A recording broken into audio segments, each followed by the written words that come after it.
and get message. So that's a lot of code just to say hello world. And obviously this is a contrived example.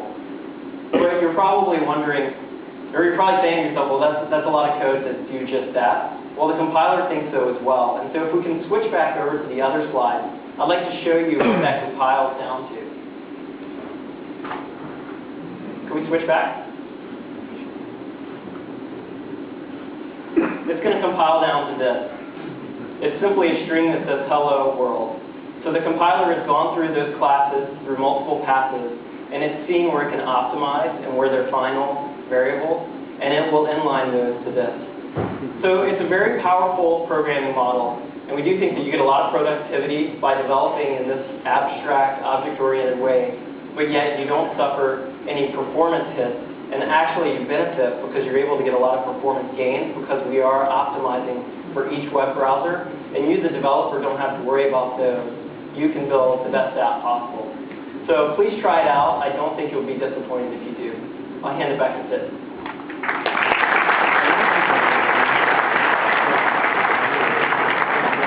Thanks a lot. I'm very, very proud and honored to be involved with the Google Web Toolkit guys. I helped them out when they went open source. It's completely open source under an Apache license. Before I go on, I want to ask real quick, who in here writes JavaScript? Okay, who in here has used the Google Web Toolkit? Okay, you have to go to this session. JavaScript is for people who like to write code. Google Web Toolkit is for people who like to write applications. I mean that. It's going to save you a heck of a lot of time and allow you to concentrate and do incredible stuff. It's an amazing product. So, another thing that spans all three of these areas of client, cloud, and connectivity is the social web, which is evolving in the same way that the internet is. It's based on consensus around simple standards, and this is what open social is all about. It's about making the web more social, creating more and better social apps for end users, and making it easy for developers to participate in the social web. At the very base level, it's a set of APIs. The community has defined these and agreed upon them. So developers can use a single programming model across participating websites. This includes a REST protocol, which gives you server-side access to various social sites. And these are being rolled out as we speak as part of Open Social 0.8. But to give you an idea of how many users we're accessing here, you can write a single app and with some minor modifications have it work on all the websites that participate in Open Social. Currently, that's got a total reach of over 350 million users. Netlog and Hives have just launched Open Social, which adds another 40 million users to that. So we're talking about 390 million users on the social web.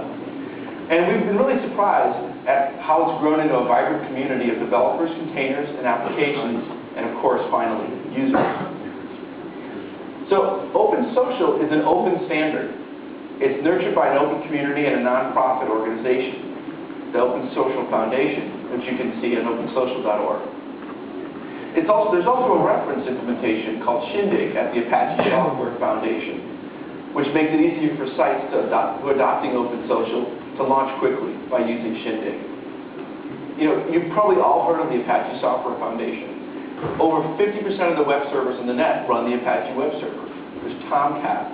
There's tons of other applications that Apache nurtures and grows.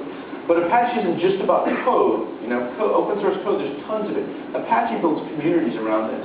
So we're really proud to be building the reference implementation alongside other open source committers at the Apache Software Foundation. It's about the community.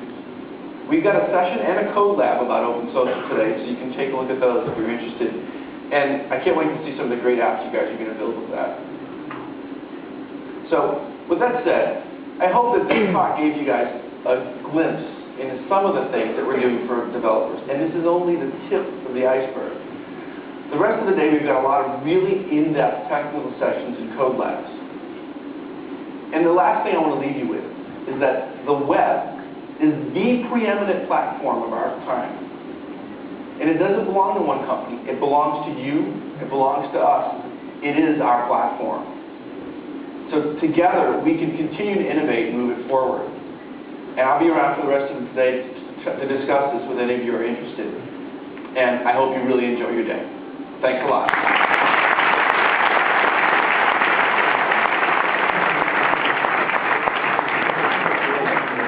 Nie